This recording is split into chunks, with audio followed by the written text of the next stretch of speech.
فاعوذ باللہ من الشیطان الرجیم بسم اللہ الرحمن الرحیم فلا وربک لا یؤمنون حتی یحکموک فیما شجر بینہم ثم لا یجدوا فی انفسہم حرجا مما قضیت وَيُسَلِّمُوا تَسْلِيمًا۔ الصلاۃ والسلام علیک یا رسول اللہ وعلی آلک واصحابک یا حبیب اللہ۔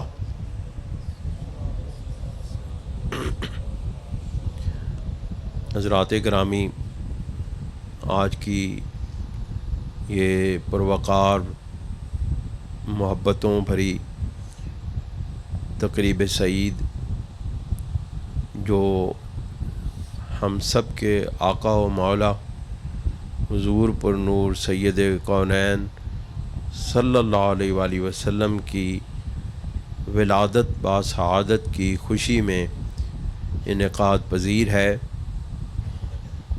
اور اس کی ابتدا میں اور اس کی انتہا میں ہم سب مل کے یہ دعا کرتے ہیں کہ اللہ کریم اس محفل پاک کے طفیل حضور سرور دو عالم صلی اللہ علیہ وآلہ وسلم کے وسیلہ جلیلہ سے ہمارے بچے تنویر صاحب کو صحت کاملہ عطا فرمائے، اور ہم سے بے پناہ محبت کرنے والے ہمارے عزیز بھائی بھی ہیں، ہمارے بیٹے بھی ہیں، میاں رشید صاحب کو اللہ کریم اولاد کی نعمت سے مالا مال فرمائے۔ حضرات گرامی، میں نے جس مضمون کی ابتدا آپ کے سامنے کی ہے وہ ابھی میں نے اندر بیٹھے بیٹھے اس کا ایک فریم ورک بنایا ہے، اور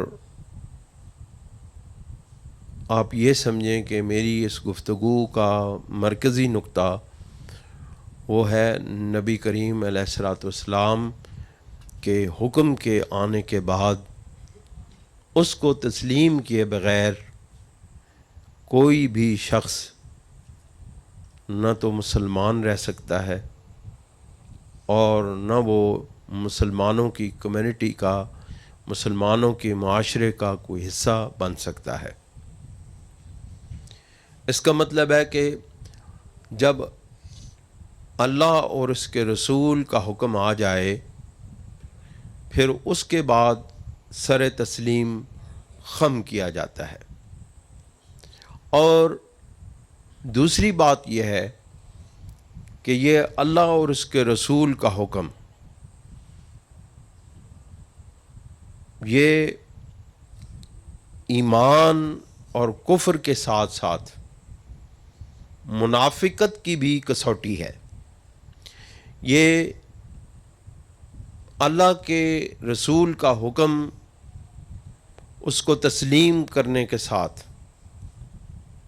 بندہ مسلمان ہو جاتا ہے، اور بظاہر اسلام کا کلمہ پڑھنے کے باوجود اگر کوئی شخص اپنے آپ کو مسلمان بھی کہتا ہے لیکن وہ اللہ کے محبوب صلی اللہ علیہ وآلہ وسلم کا کوئی حکم تسلیم نہیں کرتا، خواہ ظاہری اعتبار سے خواہ باطنی اعتبار سے، وہ بندہ منافق ہو جاتا ہے۔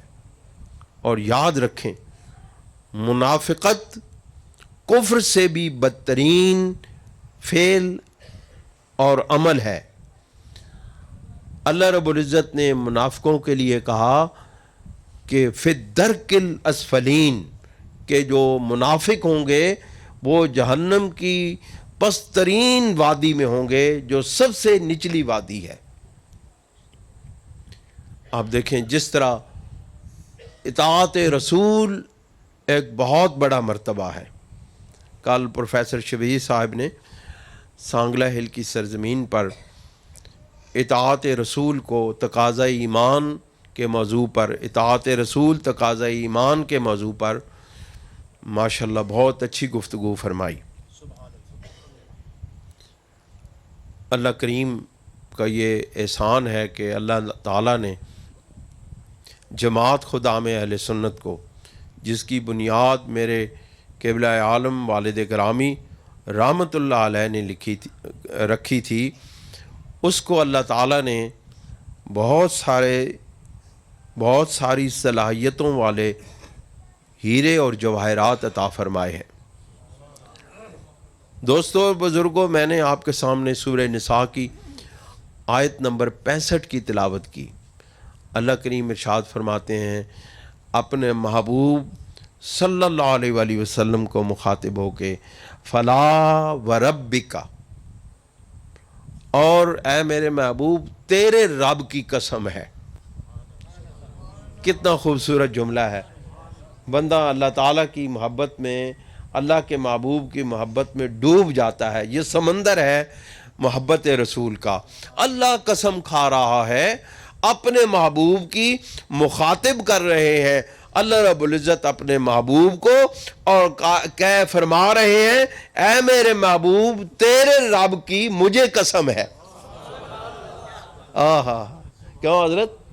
کتنا خوبصورت جملہ ہے، کیا خوبصورت کلام ہے، اور کیا کلام کے اندر معرف ہے۔ اللہ فرماتے ہیں فلا وربک، اے میرے محبوب قسم ہے تیرے رب کی ہے۔ اللہ رب العزت نے اپنی ربوبیت کی نسبت کی ہے اپنے محبوب کی طرف۔ سمجھے ہیں کہ نہیں؟ یہ کوئی معمولی بات نہیں ہے۔ وہ رب ہے، عظیم الشان ہے، لا شریک ہے، اور نہ اس کی کوئی صفت میں شریک ہے، نہ اس کی کوئی ذات میں شریک ہے، لیکن رب قسمیں کھاتا ہے محبوب کی، اپنی ذات کی قسم کھاتا ہے۔ اپنی ذات کی بھی جب قسم کھاتا ہے تو نسبت محبوب کی لے کر آتا ہے۔ بات سمجھے کہ نہیں ہے؟ اپنی قسم رب کھاتا ہے، اپنی ذات کی قسم کھاتا ہے، نسبت محبوب کی سامنے لے کر آتا ہے کہ اے میرے محبوب اب تیرے اور میرے درمیان یہ جو نسبت قائم ہوئی ہے، اس نسبت میں کوئی اور داخل نہیں ہو سکتا ہے۔ فلا وربک لا یؤمنون، میرے محبوب مجھے تیرے رب کی قسم ہے کہ کوئی شخص بھی مومن نہیں ہو سکتا۔ ایمان لانے کے لیے یہ شرط ہے، ایمان تبھی کامل ہے، ایمان تبھی مستند ہے، ایمان تبھی قابل قبول ہے، ایمان تبھی واجب ایمان تبھی اجر کو واجب کرنے والا ہے، ایمان تبھی جنت کے طرف لے جانے والا ہے، ایمان تبھی بارگاہ الہی میں قبولیت کا درجہ پانے والا ہے، ایمان تبھی معرفت الہی کا سبب بننے والا ہے۔ کس وجہ سے؟ کہ حتیٰ یحکموک فیما شجر بینہم، اے میرے محبوب جب تو ان کے درمیان، ان کے تنازعوں کے درمیان جب تو فیصلہ کر دے،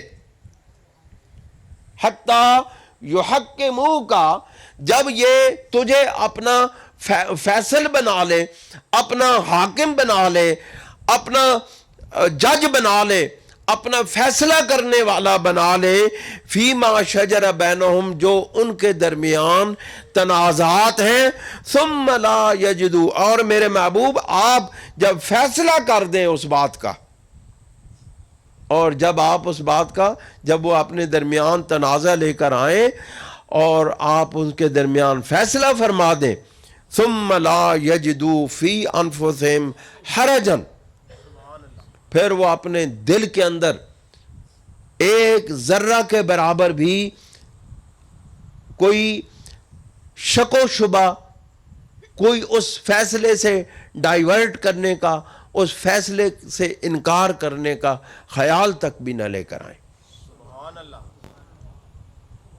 علماء کرام نے، مفسرین کرام نے اس کی جو شان نزول بیان فرمائی ہے وہ بڑی مشہور ہے۔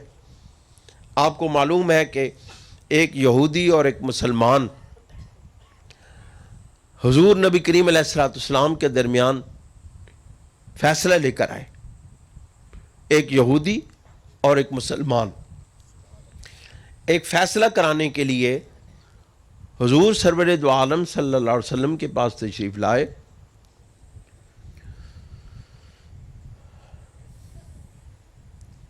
تو نبی کریم علیہ السلام نے جو یہودی تھا اس کے حق میں فیصلہ فرما دیا۔ اب مسلمان جو ہے، جو بظاہر مسلمان تھا، اس کے دل میں خیال آیا کہ دیکھو جی میں مسلمان بھی ہاں تو دیکھو میرا کلمہ پڑھنے نہ کی فائدہ کہ نبی کریم علیہ السلام نے میرے حق وچ فیصلہ نہیں کیتا تے یہودی دے حق وچ فیصلہ کر دیتا۔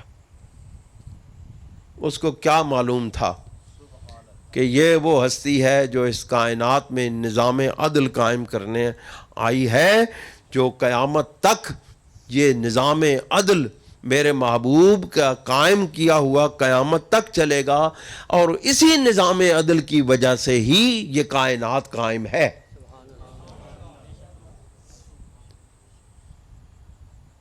تو وہ جو مسلمان جو ہے وہ اس یہودی کو جب باہر نکلے سرکار دو عالم صلی اللہ علیہ وسلم کی بارگاہ سے، وہ اس کو لے کے حضرت عمر فاروق رضی اللہ تعالیٰ عنہ کے پاس گیا کہ یہ آئیں، ابھی یہ فیصلہ جو ہے وہ کوئی واضح نہیں ہے، شاید نبی کریم صلی اللہ علیہ وسلم کو کوئی نعوذ باللہ من ذالک کوئی غلط فہمی ہو گئی ہے، آپ نے درست فیصلہ نہیں کیا، آئیں عمر فاروق کے پاس چلتے ہیں۔ اس کا خیال تھا کہ حضرت عمر فاروق رضی اللہ تعالیٰ عنہ مسلمانوں کے ساتھ بڑی عصبیت رکھتے ہیں، بہت زیادہ حمایت کرتے ہیں، اسلام پر بڑے سخت ہیں، اسلام کے لیے اپنا سب کچھ قربان کرنے والے ہیں اور مسلمانوں کی بڑی حمایت کرنے والے ہیں، جب ہم ان کے پاس جائیں گے وہ میرے حق میں فیصلہ کریں گے۔ جب انہوں نے جا کے بتایا اور یہودی نے کہ ہمارے درمیان ایک تنازع ہے، ہم رسول اللہ صلی اللہ علیہ وسلم کے پاس گئے اور انہوں نے میرے حق میں فیصلہ کیا۔ حضرت عمر فاروق رضی اللہ تعالیٰ عنہ نے فرمایا، مسلمان سے پوچھا کہ کیا یہ بات درست کہہ رہا ہے، سچ کہہ رہا ہے؟ اس نے کہا جی بالکل ٹھیک کہہ رہا ہے، لیکن میں مسلمان ہوں، یہ یہودی ہے، ہم اس لیے آپ کے پاس آئے ہیں کہ شاید نعوذ باللہ من ذالک نبی کریم علیہ السلام کو معاملہ سمجھنے میں کوئی ایسا معاملہ پیش آیا ہے جس کی وجہ سے انہوں نے یہودی کے حق میں فیصلہ کر دیا، اس لیے ہم آپ کے پاس ہیں۔ آپ نے فرمایا ٹھہرو، 2 منٹ ادھر بیٹھیں، میں ابھی آتا ہوں، پھر میں فیصلہ کرتا ہوں۔ آپ اندر تشریف لے گئے، تلوار لائی اور اس مسلمان کا سر قلم کر دیا۔ اللہ رب العزت نے کہا کہ اے میرے محبوب، جس وقت کوئی منافق تیری بارگاہ میں آ کے جب فیصلہ کرانے کے لیے آئے اور تیرا فیصلہ اس کے دل کو قبول نہ ہو، تو پھر عمر فاروق کا فیصلہ اس منافق کے حق میں یہ ہے کہ اس کی گردن اتار دی جائے۔ پھر اللہ کریم فرماتے ہیں، اے میرے محبوب، مجھے تیرے رب کی قسم ہے کہ یہ ایمان والے نہیں ہو سکتے جب تک کہ تیرا فیصلہ کیا ہوا، جب تو فیصلہ کر دے یہ دل میں اپنے کوئی تنگی محسوس کرے تو پھر کیا ہوگا، اپنے دل کے اندر بھی تنگی محسوس کرے، مما قضیت، جس چیز کا تو فیصلہ فرما دے اس کے بارے میں اگر یہ دل میں تنگی محسوس کرے تو اس کا چاہیے کیا، حق کیا بنتا ہے، وہ یسلم تسلیما، حق تو یہ ہے کہ وہ اپنی گردن سر تسلیم تیری حکم کے آگے جھکا دے۔ اس کا مطلب ہے کہ اطاعت رسول کا مطلب یہ ہے کہ اللہ کے رسول صلی اللہ علیہ وسلم کے حکموں کو تسلیم کیا جائے، ہر حال میں تسلیم کیا جائے۔ اب یہاں ایک نقطہ میں آپ کے سامنے عرض کرنے لگوں۔ اللہ کریم نے محبوب کریم صلی اللہ علیہ وسلم کے فیصلہ پر عمل کرنے کی باری، عمل کرنے کے متعلق نہیں کہا کہ کوئی عمل نہ کرے تو پھر وہ ایمان والا نہیں ہے۔ اللہ کریم نے فرمایا جو رسول اللہ صلی اللہ علیہ وسلم کے کیے ہوئے فیصلے کو دل کے اندر اس کے بارے میں ذرا سی بھی کوئی تنگی محسوس کرے تو وہ ایمان والا نہیں ہے. بات سمجھے؟ اب دیکھیں اللہ حکیم مطلق ہے، اس کو معلوم ہے کہ مسلمانوں کے اندر ایسے لوگ، ہم جیسے لوگ پیدا ہوں گے جو اللہ اور اس کے رسول کے حکموں کی پابندی نہیں کر سکیں گے، عمل نہیں کر سکیں گے. لیکن اللہ رب العزت نے فیصلہ عمل اور بے عملی کا نہیں کیا، فیصلہ دل کا کیا کہ میرے محبوب کو دل سے کون تسلیم کرنے والا ہے اور دل کے اندر منافقت رکھنے والا کون ہے. اب ایمان کا معیار کیا بنا؟ ایمان کا معیار یہ بنا کہ رسول اللہ صلی اللہ علیہ وسلم کے حکم کو جو دل میں تسلیم کرے، جو دل سے تسلیم کر لے، وہ ایمان والا ہے. عمل کا معاملہ بعد میں آتا ہے. وہ یسلم تسلیما، اور وہ اس کو اس طرح مان لیں جس طرح ماننے کا حق ہے، اپنے سر تسلیم خم کر دیں سرکار دو عالم صلی اللہ علیہ وآلہ وسلم کی بارگاہ میں. دوستو اور بزرگوں، اللہ تعالیٰ نے کئی مقامات پر قرآن مجید میں ارشاد فرمایا اطیعوا اللہ و اطیعوا الرسول، اطیعوا اللہ و اطیعوا الرسول، کہ اللہ کی اطاعت کرو اور رسول کی اطاعت کرو. ہو سکتا ہے لوگوں کے دلوں میں یہ بات ہو کہ اللہ کی اطاعت الگ ہے، رسول کی اطاعت الگ ہے. اللہ رب العزت نے اس کا فیصلہ فرما دیا، من یطع الرسول فقد اطاع اللہ. جس نے رسول کی اطاعت کی، اس خاص رسول کی اطاعت کی، وہ کیا ہوا؟ گویا کہ اس نے اللہ کی اطاعت کی، گویا کہ اس نے اللہ تعالیٰ کی اطاعت کی. اللہ تعالیٰ نے یہ فیصلہ فرما دیا کہ اللہ کی اطاعت اور رسول کی اطاعت ایک ہی ہے. دوستو اور بزرگوں، جب اللہ تعالیٰ کی اطاعت اور رسول کی اطاعت ایک ہو گئی، پھر اللہ کریم نے حضور کے حکموں کو بھی یکساں قرار دیا اور اس کے نہ تسلیم کرنے والوں کو اللہ تعالیٰ نے ایمان سے ہی خارج قرار دے دیا. ایک اور آیہ مبارکہ سورہ احزاب کی 36 نمبر آپ کے سامنے عرض کرتا ہوں. اللہ کریم ارشاد فرماتے ہیں وَمَا كَانَ لِمُؤْمِنٍ وَلَا مُؤْمِنَةٍ، کہ یہ جائز نہیں ہے کسی مومن کے لیے اور کسی مومنہ کے لیے. یہاں اللہ تعالیٰ نے پہلے کسی بھی مقام پر اللہ تعالیٰ نے مومن مرد کو اور مومن عورت کو الگ نہیں کیا. ہمیشہ جب بھی بات آئی اطیعوا اللہ و اطیعوا الرسول کی، اجتماعی فیصلہ ہوا، تمام عورتوں کے لیے، تمام مردوں کے لیے. لیکن یہاں سورہ احزاب کی اس آیت میں اللہ کریم نے مومن مردوں کو اور مومن عورتوں کو الگ کر لیا. اس کا مطلب ہے کہ کوئی یہاں خاص بات ہو رہی ہے. یہ جو الگ الگ کیا جا رہا ہے اصناف کو، یہ دو اصناف ہیں انسانوں کی، مرد اور عورت، ان کو الگ الگ کیا جا رہا ہے.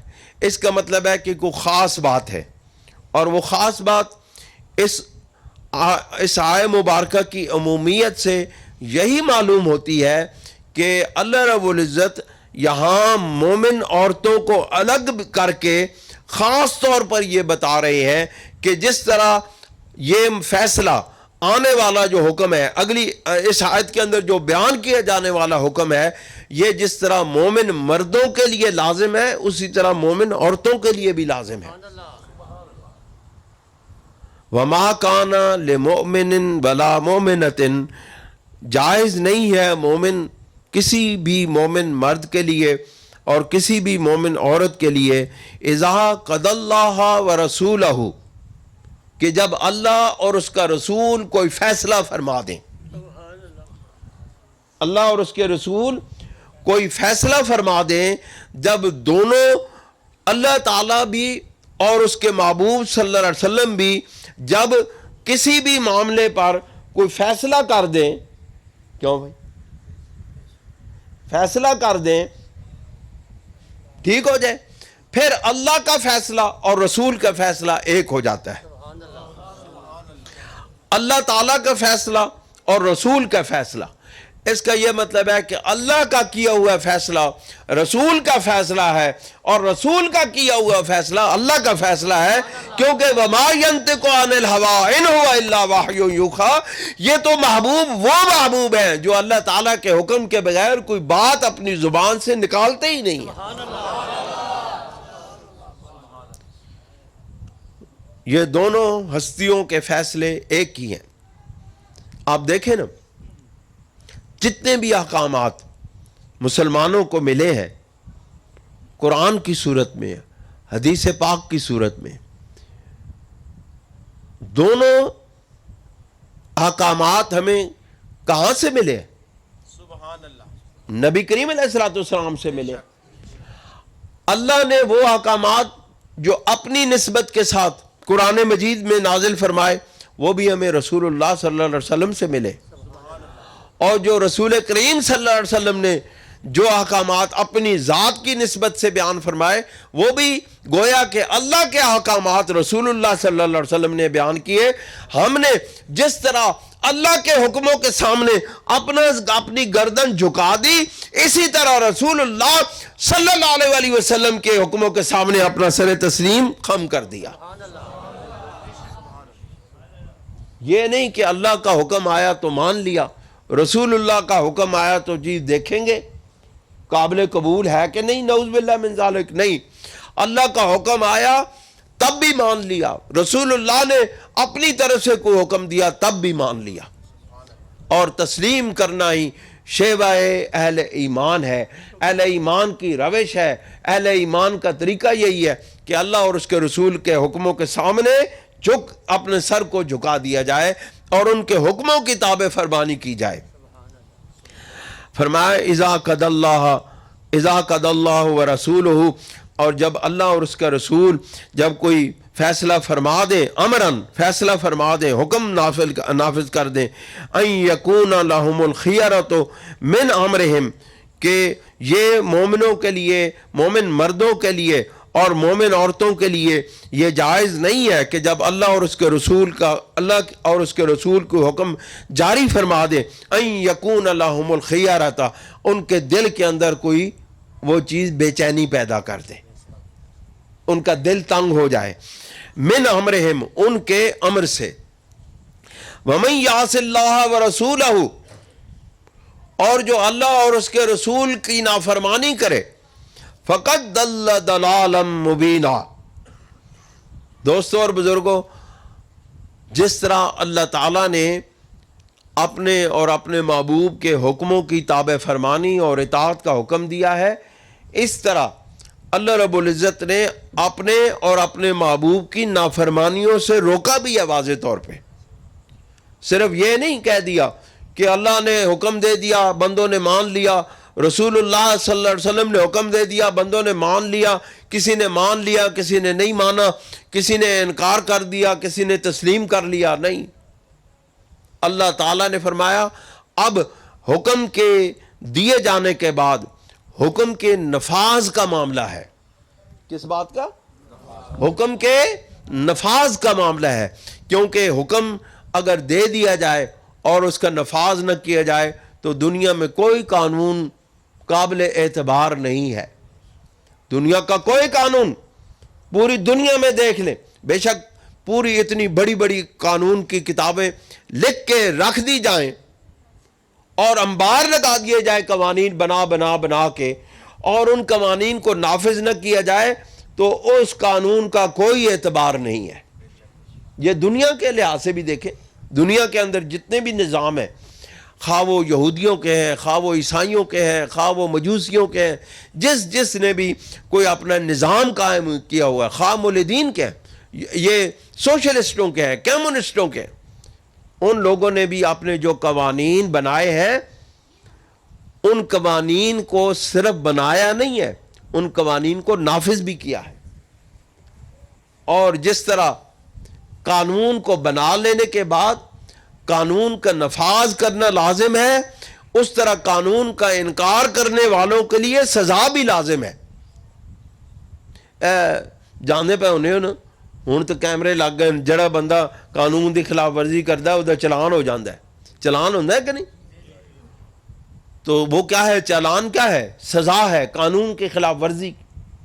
اللہ رب العزت نے فرمایا کہ اے میرے محبوب، کسی مومن کے لیے یہ بات جائز نہیں ہے کہ کسی مومن مرد کے لیے اور عورت کے لیے کہ جب اللہ اور اس کے رسول کوئی فیصلہ فرما دے تو وہ اپنے دل کے اندر اس کے تنگی محسوس کرے میں ان کے حکم سے، وَمَن يَعْصِ اللَّهَ وَرَسُولَهُ، اور جو ان حکموں کو ماننے سے انکار کر دے۔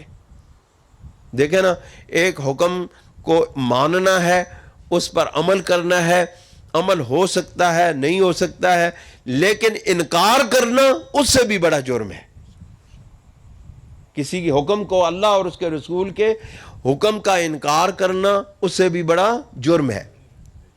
دوستو اور بزرگو، تسی میری گلاں تو شاید تساں توقع یہ رکھی ہو سی کہ میں تانوں کوئی آن کے اتنے کوئی اور جنہاں نے گلاں سناواں گا کہ اے ہویا تے اے ہویا تے اے ہویا تے اے شیر تے او شیر۔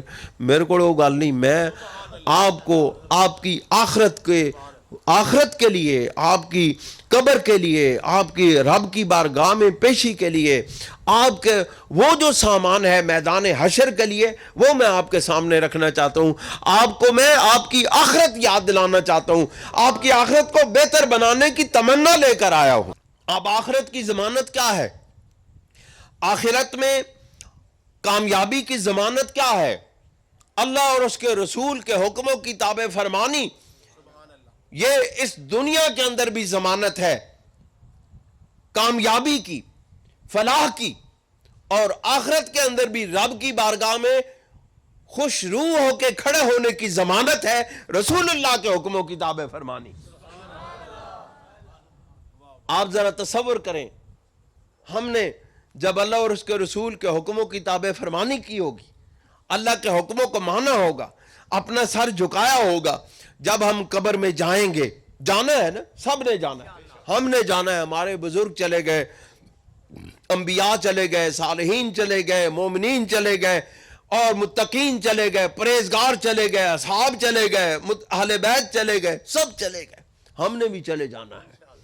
لیکن جس وقت قبر میں جائیں تو فرشتے یہ کہیں کہ یہ اللہ اور اس کے رسول کے حکموں کی تابع فرمانی کرنے والا اور ماننے والا ہے، یہ اللہ اور اس کے رسول پر ایمان لانے والا ہے، نہ کہ یہ کہیں کہ یہ تو اللہ اور اس کے رسول کے نافرمانیاں کرنے والا ہے۔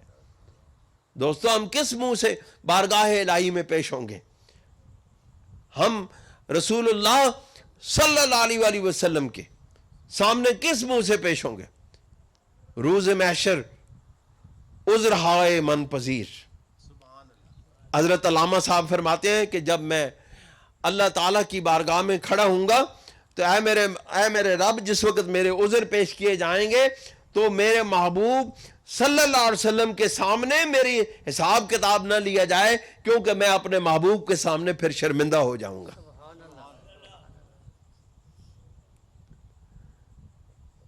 تو وہ لوگ جو ایمان والے ہیں، جو اللہ اور اس کے رسول کے حکموں کی تابع فرمانی فرمانے والے ہیں، وہ جس وقت قبر میں جائیں گے تب بھی خوش روح ہوں گے، جب حشر میں جائیں گے تب بھی ان کے چہرے چمکتے ہوں گے، اپنے محبوب کی طرف دیکھتے ہوئے، اپنے رسول کریم صلی اللہ علیہ وسلم کی چہرے اقدس کو دیکھتے ہوئے خوش ہوں گے، تر و تازہ ہوں گے۔ یوم تبیض وجوہ وتسود وجوہ، اللہ رب العزت خود فرماتے ہیں کہ میدان محشر میں کچھ چہرے چمکتے ہوں گے اور کچھ چہرے سیاہ ہوں گے۔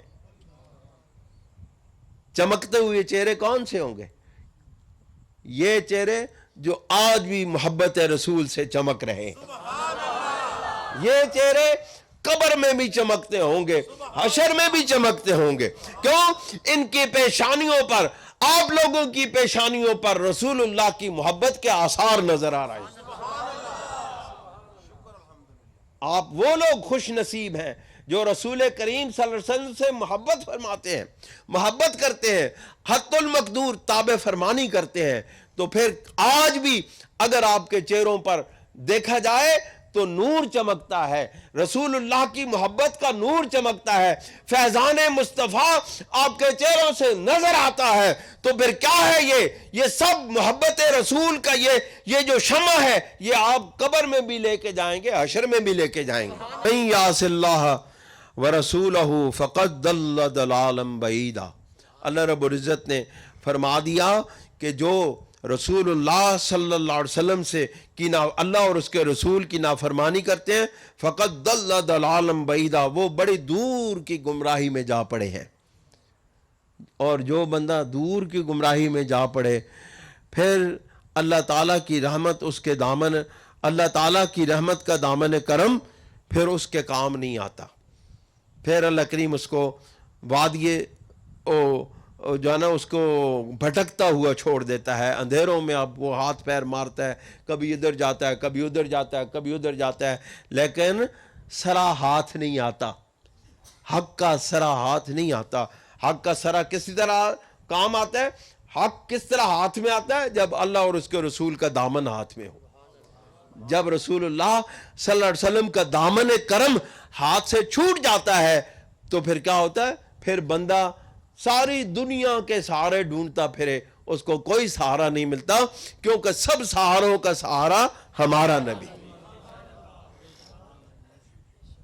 دوستو اور بزرگوں، ایک اور آیت آپ کے سامنے عرض کرتا ہوں، سورہ نساء کی 14 نمبر آیت۔ اللہ کریم ارشاد فرماتے ہیں وَمَن يَعْصِ اللَّهَ وَرَسُولَهُ، جو اللہ اور اس کے رسول کی نافرمانی کرتا ہے، اللہ اور اس کے رسول کی نافرمانی کرتا ہے۔ نافرمانی کیا ہوتی ہے؟ حکم کا علی الاعلان انکار کر دینا، نہ ماننا۔ ایک ہے عمل نہ کر سکنا، عمل کے اندر کوتاہی ہو جانا، یہ نافرمانی نہیں ہے۔ نافرمانی یہ ہے کہ میں اس کی مثال دیتا ہوں کہ ایک والد اپنے بیٹے سے یہ کہے کہ تو یہ کام نہ کر، وہ کہے کہ نہیں میں یہ کام کروں گا، اس کو کہتے ہیں نافرمانی۔ اب اللہ اور اس کے رسول کوئی حکم دیں اور بندہ اس کا انکار کر دے، وَيَتَعَدَّ حُدُودَهُ، اور اللہ رب العزت کے اس حکم اور رسول اللہ صلی اللہ علیہ وسلم کے اس حکم دیے جانے کے بعد، انکار کرنے کے بعد تمام حدود کراس کر دی جائیں۔ ایک حد ہوتی ہے نا، اس حد تک بندہ واپس آ سکتا ہے۔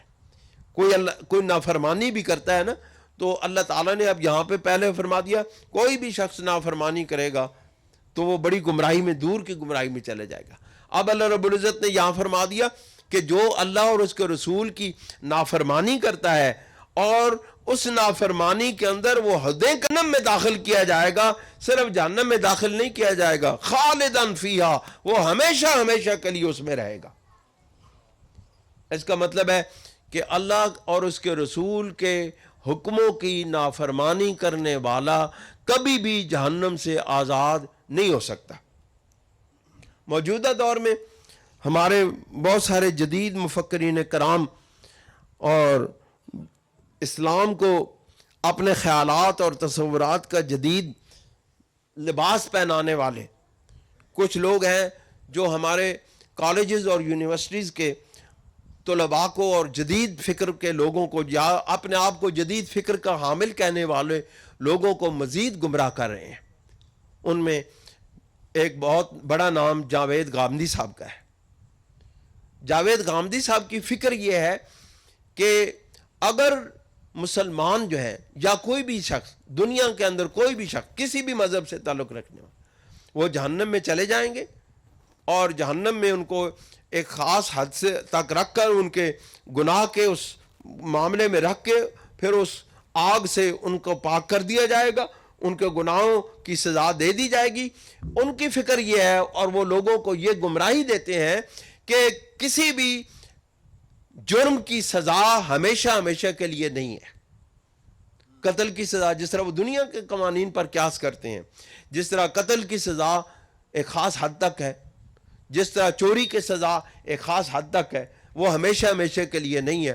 اس لیے وہ اپنے ہمارے نوجوانوں کو اس بات کی گمراہی دیتے ہیں، اس پر قیاس کرتے ہوئے اس چیز کی گمراہیوں میں مبتلا کرتے ہیں کہ کوئی بھی سزا ہمیشہ ہمیشہ کے لیے نہیں ہے. جب تو پھر یہ جو جہنم کی سزا ہے یہ بھی نہیں ہے. اس کا یہ مطلب ہے کہ اللہ کے واضح فرمان کی یہ خلاف ورزی ہے، اور اللہ تعالیٰ کے واضح حکم اور واضح آیت الہی کا اور قرآن مجید کی اس آیت کا لازمی طور پر اور واضح طور پر انکار ہے، اور قرآن مجید کی انکار کرنا کفر ہے.